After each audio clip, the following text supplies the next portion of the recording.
Hi friends, this is Puviyarasi kitchen. Today recipe bread instant sweet. கண்டிப்பா try பண்ணி பாருங்க.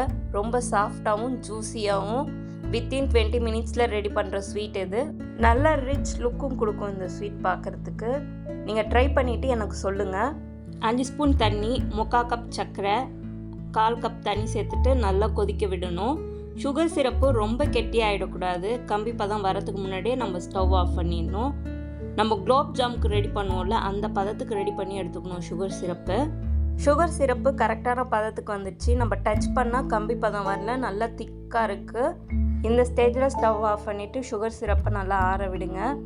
Next nuts எல்லாம் நம்ம சாப் பண்ணணும். அதுக்கு 10 பாதாம், 10 முந்திரி பயிறு, 10 பிஸ்தா.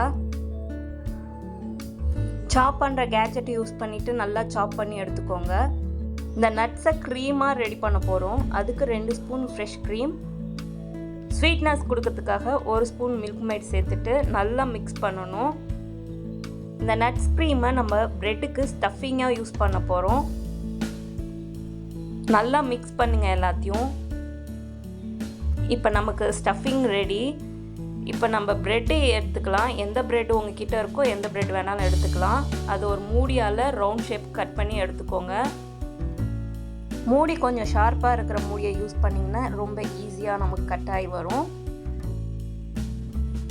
உடையாத மாதிரி கரெக்டாக ரவுண்ட் ஷேப் கட் பண்ணி எடுத்துக்கோங்க. நான் இதை போல் 20 பீஸ் கட் பண்ணி எடுத்திருக்கேன். இந்த வேஸ்ட் ப்ரெட்டை தூக்கி போட்டுறாதீங்க. பிரெட் கிராம்ஸ்க்கு ரெடி பண்ணலாம். பிரெட் கிராம்ஸ் எப்படி ரெடி பண்ணுங்கிறத வீடியோ போட்டிருக்கேன், போய் செக் பண்ணி பாருங்கள். நம்ம ரெடி பண்ண ப்ரெட்டை சைடில் வச்சுட்டு சுகர் சிரப்பை ஆறுனதும் உங்ககிட்ட எந்த கலர் இருக்கோ அந்த கலர் சேர்த்துட்டு நல்லா மிக்ஸ் பண்ணுங்கள். நம்ம காமனாக ரெட் கலர் வீட்டில் எப்பயுமே வச்சுருப்போம், அதனால் நான் ரெட் கலர் எடுத்துக்கிட்டேன். நம்ம கட் பண்ண ப்ரெட்டை சுகர் சிரப்பில் டிப் பண்ணுங்கள். ரொம்ப டிப் பண்ணிடக்கூடாது. ப்ரெட்டு ரொம்ப சுகர் சிரப்பை அப்சர்வ் பண்ணிச்சுன்னா ரொம்ப ஸ்வீட்டாக இருக்கும், நல்லா இருக்காது. லைட்டாக டிப் பண்ணி எடுத்துருங்க ஒன்று. சுகர் சிரப்பை ரொம்ப அப்சர்வ் பண்ணிச்சுன்னா உடையறதுக்கும் வாய்ப்பு இருக்குது, ஸோ லைட்டாக டச் பண்ணிக்கோங்க. நெக்ஸ்ட்டு நம்ம ரெடி பண்ண ப்ரெட்டில் ஸ்டஃபிங் ரெடி பண்ணணும்.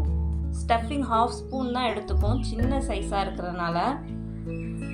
அதுக்கு மேலே இன்னொரு ப்ரெட்டை வச்சுட்டு டெசிகேட்டட் கோகோனட்டால் மேலே நல்லா ஃபில் பண்ணுங்கள். டெசிகேட்டட் கோகோனட் எப்படி வீட்டிலே ரெடி பண்ணுங்கிறது நான் ஆல்ரெடி வீடியோ போட்டிருக்கேன், போய் செக் பண்ணி பாருங்கள். இந்த ஸ்வீட் ரெடி பண்ணிவிட்டு ஒரு 20 மினிட்ஸ்க்கு அப்புறம் சாப்பிடுங்க. சேம் மெத்தடில் எல்லா ப்ரெட்டும் ரெடி பண்ணி எடுத்துக்கோங்க. ப்ரெட்டு மேலே டெக்கரேட் பண்ணுறதுக்காக ஒரு பிஸ்தாவை 2 பார்ட்ஸாக உடச்சிட்டு சென்டர் பாயிண்டில் ப்ளேஸ் பண்ணியிருக்கேன். Instant bread sweet ready. கண்டிப்பாக ட்ரை பண்ணி பாருங்கள். ட்ரை பண்ணி பார்த்துட்டு உங்களுக்கு எப்படி வந்திருக்குன்னு சொல்லுங்கள். மறக்காமல் சப்ஸ்கிரைப் பண்ணுங்கள். Bye friends.